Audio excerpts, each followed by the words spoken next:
প্রিয় দর্শক শ্রোতা, সবাইকে বিজয়ের শুভেচ্ছা। ৭১-এর মুক্তিযুদ্ধে যারা যুদ্ধ করেছেন, যারা জীবন দিয়েছেন, তাদের সবার প্রতি শ্রদ্ধা রেখে শুরু করছি মহান বিজয় দিবসকে ঘিরে আমাদের এই বিশেষ আয়োজন।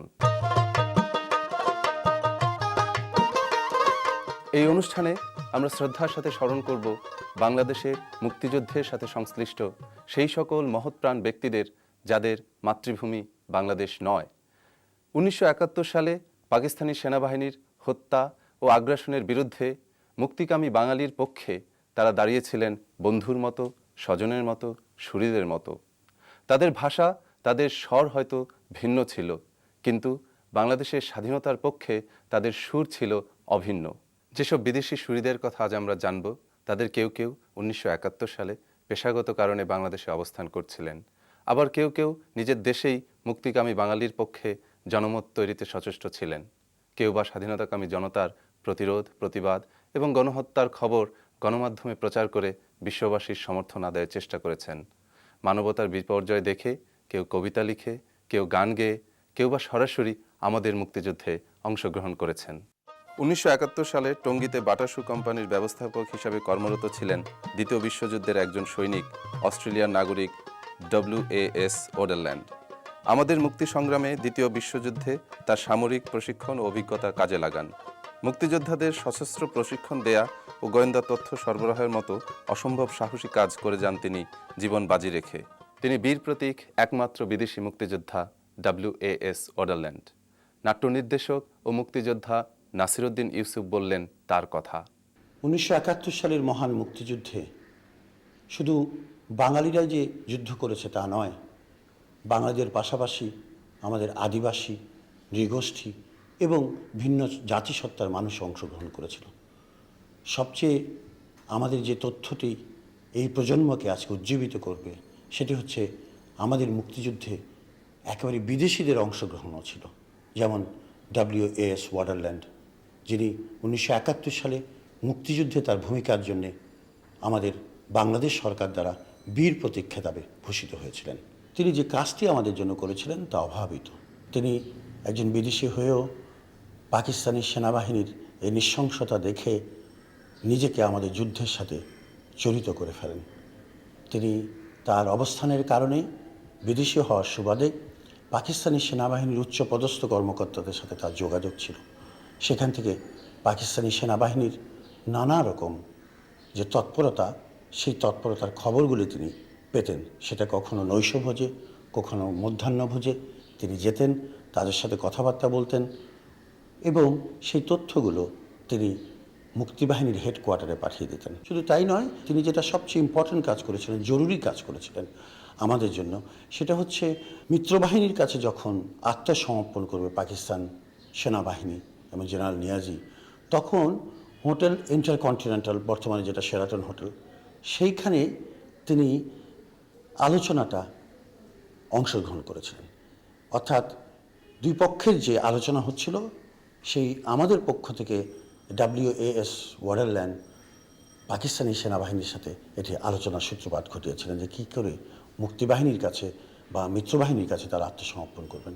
বাংলাদেশের নিরস্ত্র মানুষের উপর পাকিস্তানি হানাদার বাহিনীর অতর্কিত হামলা ও ধ্বংসযজ্ঞের প্রেক্ষিতে উল্লেখযোগ্য সংখ্যার অসহায় মানুষ সীমান্ত পাড়ি দিয়ে ভারতে আশ্রয় নেয়।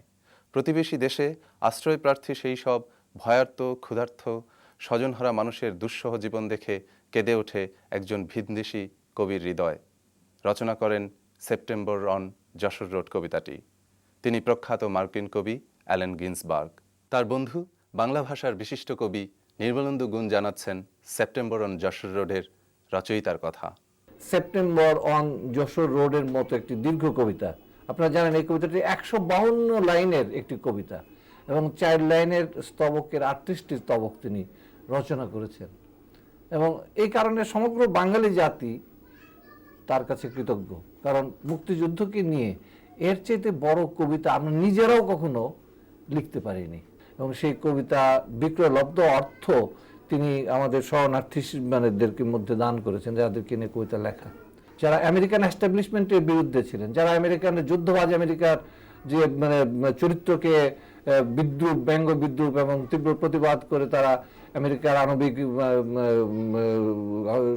প্রস্তুতি, তারপরে ভিয়েতনামে তাদের আগ্রাসন, এগুলোর বিরুদ্ধে যে বিরজান হাসানের যে বিদ্রোহ, তার নেতৃত্ব দিয়েছেন গিন্সবার্গ। সুতরাং আমি তার মৃত্যুর পরে বলেছি যে গিন্সবার্গ হচ্ছেন প্রথম বিশ্বে জন্মগ্রহণ করে তৃতীয় বিশ্বের স্বার্থ রক্ষাকারী একজন কবি।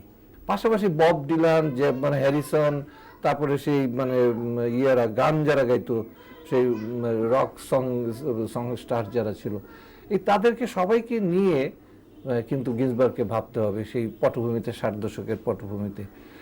এই কবিতাটির কিছু অংশ বিশেষ আমি শ্রোতাদের কাছে উদ্দেশ্যে নিবেদন করতে চাই। যশোর রোডে সেপ্টেম্বর, মূল অ্যালেন গিন্সবার্গ, অনুবাদ খান মোহাম্মদ ফারাবি। লক্ষ শিশু দেখছে আকাশ অন্ধকার, উদর স্ফীত বিস্ফারিত চোখের ধার, যশোর রোডে বিষণ্ণ সব বাঁশের ঘর, ধুকছে শুধু কঠিন মাটি নিরুত্তর। লক্ষ পিতা ভিজছে হিমেল বৃষ্টিতে, লক্ষ মাতা দুঃখ দেখে দৃষ্টিতে, লক্ষ ভাইয়ের হৃদয় ধুধু যন্ত্রণা, লক্ষ বোনের নেইকো ঘরের সান্ত্বনা, লক্ষ মাসি ভাতের জন্য যায় মরে, লক্ষ মাতুল মাতাল হয়ে শোক করে। লক্ষ পিতামহের গৃহচূর্ণ প্রায়, পিতামহী হচ্ছে পাগল নিঃসহায়, হাঁটছে পাকে লক্ষ পিতার কন্যারা, অবোধ শিশু ভাসিয়ে নিল বন্যারা। লক্ষ মেয়ে করছে বমন আর্তনাদ, লক্ষ পরিবারের আশা চূর্ণ সাদ, লক্ষ প্রাণের 1971 উদ্বাস্তু যশোর রোডে সব ধূসর। সিক্ত মিছিল হাঁটছে মানুষ নিঃসহায়, ত্রস্ত ভীত ক্ষুব্ধ বালক থমকে চায়, স্তব্ধ আখি শীর্ণ দেহ অস্থিসার, মানব বেশে ক্ষুধার্ত সব ফেরেশতার। সীমান্তে বানের পানি তাতই থই, সব ডুবেছে খাদ্য দেবে পথটা কই। মার্কিন সব দেবতারা কোথায় আজ, বিমান থেকে শিশুর গায়ে ছুঁড়ছে বাজ। রাষ্ট্রপতি কোথায় তোমার সৈন্যদল, বিমানবহর নৌবাহিনী অর্থবল। গিন্সবার্গের কবিতায় উদ্বাস্তু অসহায় নিরন্ন বাঙালির দুর্দশার চিত্র প্রামাণ্য হয়ে ওঠে। সম্প্রতি কলকাতার সঙ্গীত শিল্পী মৌসুমী ভৌমিক এই কবিতাটি অবলম্বনেই রচনা করেন তার যশোর রোড গানটি।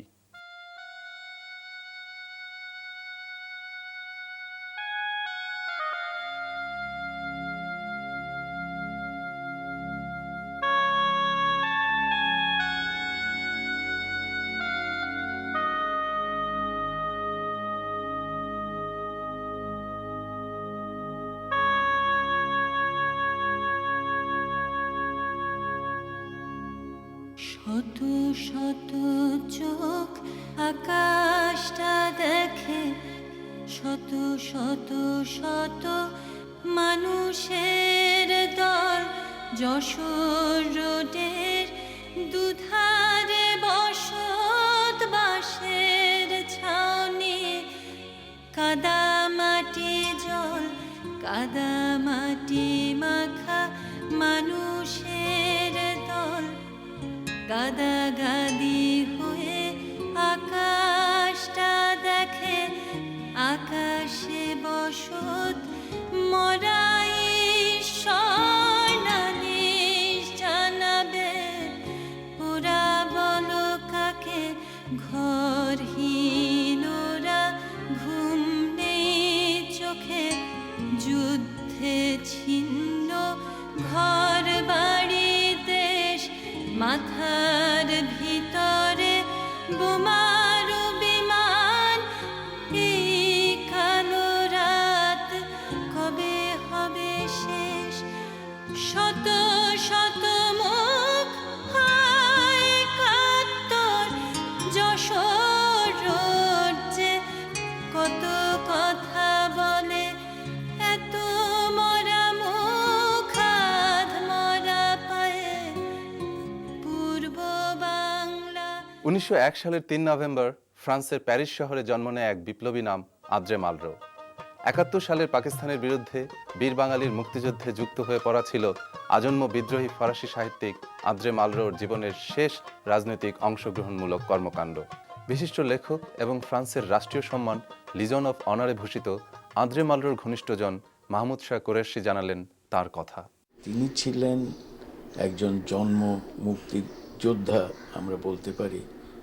প্রায় যৌবনে তিনি ইন্দোচীনে প্রথমে ঔপনিবেশিক শক্তির বিরুদ্ধে, তার নিজের দেশের শক্তির বিরুদ্ধে যুদ্ধ করেছিলেন এবং কলম যুদ্ধ অবশ্য তখন ছিল, সেটা সাংবাদিকতার মাধ্যমে করেছিলেন। এরপরে তিনি অস্ত্র নিয়ে বিমানে যুদ্ধ করেছিলেন, যদিও বিমান যুদ্ধের কোনো ট্রেনিং তার ছিল না, সেটা করেছিলেন স্পেনের গৃহযুদ্ধের সময়ে। তারপরে তিনি দ্বিতীয় মহাযুদ্ধের সময়ে ফ্রান্সের যে আলজাস লরেনের যুদ্ধ, সেখানে ট্যাঙ্ক বাহিনী গঠন করে সেখানে যুদ্ধ করেছেন।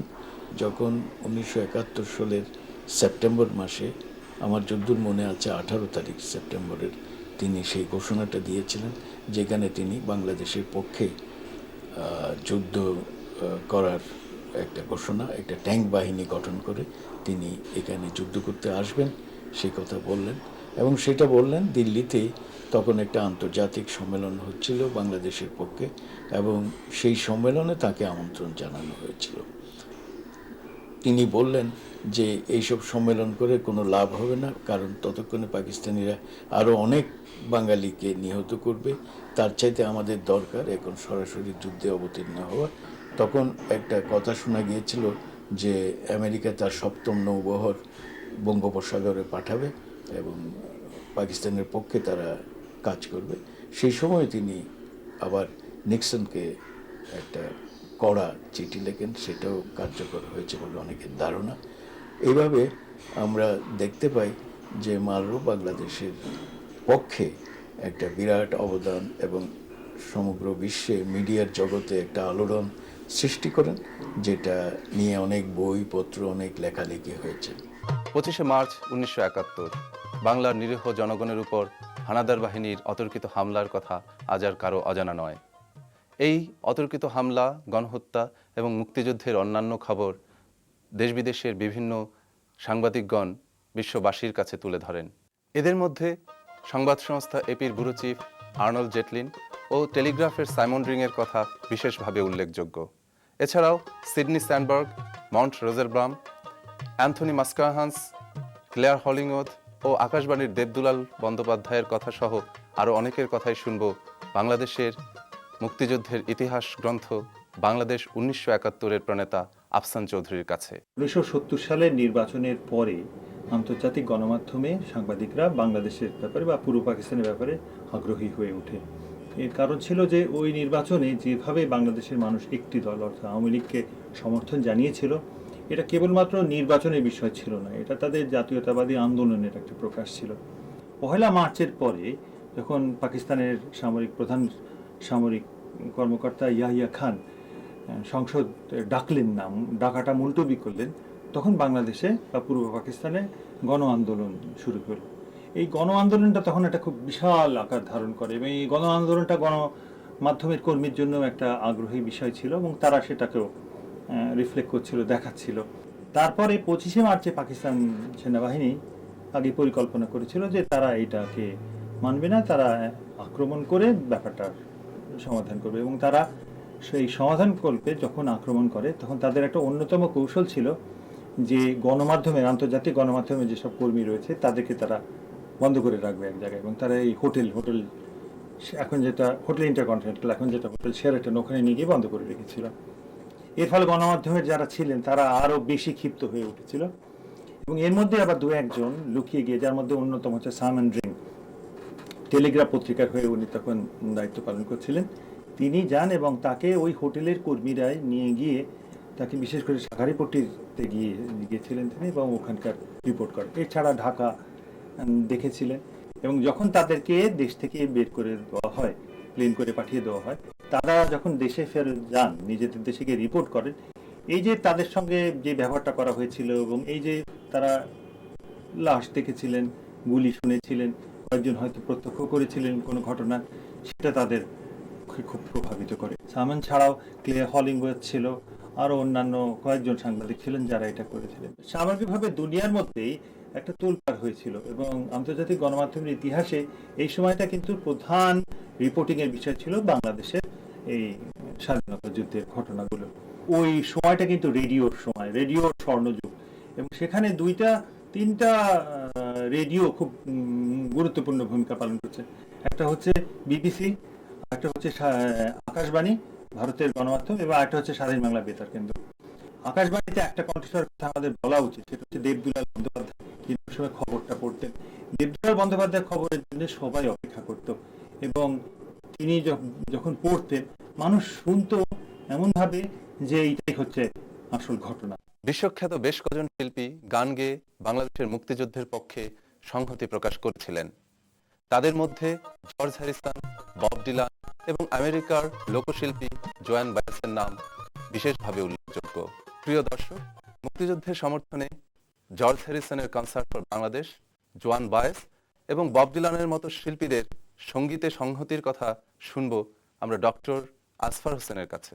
মার্কিন যুক্তরাষ্ট্র যখন নিজেই বাংলাদেশকে বাংলাদেশ বলতে চাইছিল না, আরো স্পষ্ট করে বলা দরকার, মার্কিন সাম্রাজ্যবাদ তার নিজের স্বার্থে পাকিস্তানের দিকে ঝুঁকছিল, ঠিক সেই সময় মার্কিন যুক্তরাষ্ট্রের অভ্যন্তরে একদল সংগ্রামী শিল্পী, বিশেষ করে গীতিকার, গাইয়ে, সুরকার, তারা বাংলাদেশের স্বাধীনতার পক্ষে কথা বলেছিলেন এবং গান গেয়েছিলেন, সঙ্গীত পরিবেশন করেছিলেন।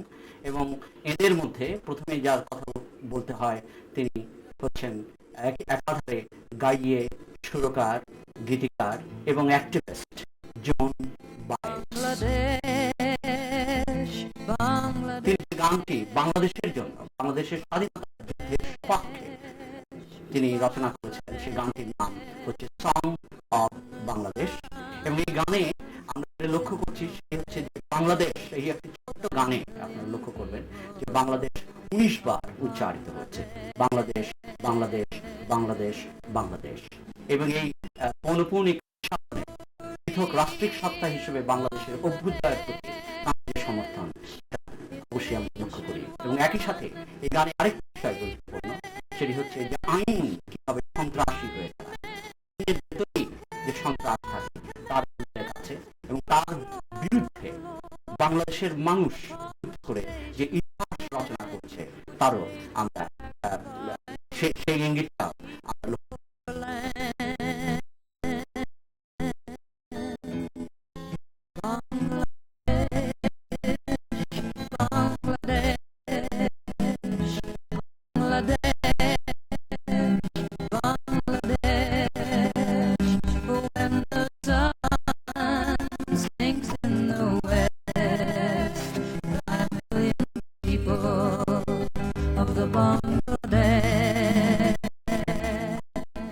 আরেকটি ঐতিহাসিকভাবে তাৎপর্যপূর্ণ ঘটনায় আসলে ঘটে মার্কিন যুক্তরাষ্ট্রের অভ্যন্তরে, এবং সেটি হচ্ছে কনসার্ট, নয় একাধিক কনসার্ট, দুটি কনসার্ট, এবং যদিও এর নাম কনসার্ট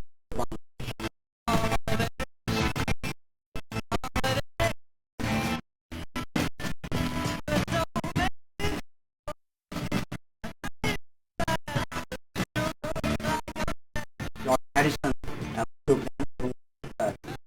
কর্মীদের তিনি জানান কনসার্টে অংশগ্রহণ করার জন্য। এই সহকর্মীদের মধ্যে উল্লেখযোগ্য লিওন রাসেল এবং বব ডিলান একজন ছিলেন। জর্জ হ্যারিসন এই অনুষ্ঠানটা শুরু করে রবিশঙ্করের সঙ্গে, তার সঙ্গে ছিলেন আলী আকবর খান, এবং তবলা পরিবেশনায় ছিলেন আল্লাহ রাখা। এবং এই ঘটনাগুলো এটি প্রকাশ করে যে সংহতির একটা প্রয়োজনীয়তা আছে, এবং সঙ্গীত সেই সংহতিকে সংহত করতে পারে। এই কেবল না, সঙ্গীত সংহতিকে একটা বিস্তার দেয়, এবং সঙ্গীত মানুষের সঙ্গে মানুষের সম্পর্ক স্থাপনে একটা গুরুত্বপূর্ণ ভূমিকা পালন করে।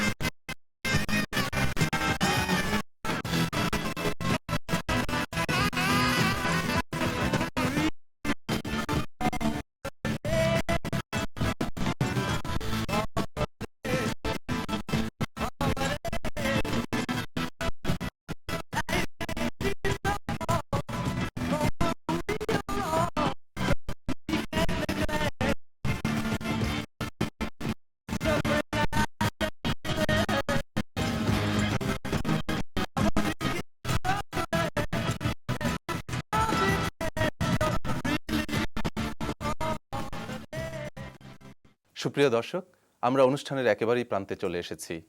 ছবি ও তথ্য ঘাটতির কারণে আরও অনেক অভিন্ন সুরের কথা আমরা বলতে পারিনি। আজকের এই বলা শুরুর প্রয়াস মাত্র। দেশ বিদেশের যে সকল মানুষ আমাদের মুক্তিযুদ্ধে সহায়ক ভূমিকা পালন করেছেন তাদের প্রতি আবারও শ্রদ্ধা। শুভ বিজয়।